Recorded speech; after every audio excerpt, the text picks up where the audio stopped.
తమకు ఓట్లు వేయని దళితులపై రాష్ట్ర వ్యాప్తంగా టీడీపీ జనసేన నేతలు దాడులకు దిగుతున్నారు. తిరుపతి జిల్లా శ్రీరంగరాజపురం మండలం పుల్లూరు గ్రామంలో దళితులపై పచ్చ మూకలు రెచ్చిపోయాయి.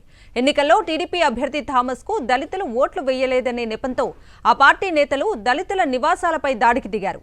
అర్ధరాత్రి వేళ కరెంటు కట్ చేసి మరీ దాడులకు దిగినట్లు బాధితులు ఆవేదన వ్యక్తం చేస్తున్నారు. అడ్డుకోబోయిన మహిళలపై కూడా దాడికి దిగారు. ఘటనపై పోలీసులు కేసు నమోదు చేసి దర్యాప్తు చేస్తున్నారు.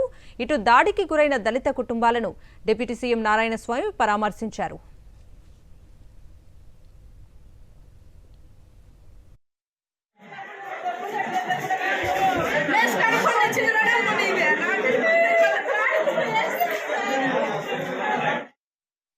శనివారం ప్రచారం టైం అయిపోయింది. ఆదివారం వచ్చి 144 సెక్షన్ ఉండేటప్పుడు ప్రచారం చేయకూడదని మేము పిల్లలందరూ యూత్ పిల్లలందరూ మేము అడ్డుకున్నాము.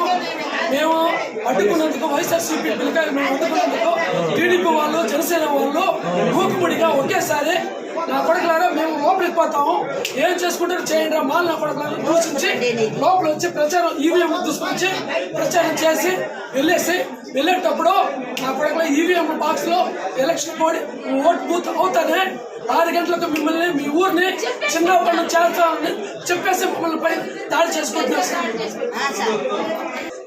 మా ప్రాణం పైన మేము వైసీపీ వదిలేసి మేము రావని మూకుపిడిగా మేము అందరూ గట్టిగా యూత్ అంతా ఒకే విధంగా ఉన్నందుకు మా పైన టార్గెట్ చేసి మమ్మల్ని నైట్ కరెంట్ ఆఫ్ చేసేసి వచ్చి కొట్టారు సార్.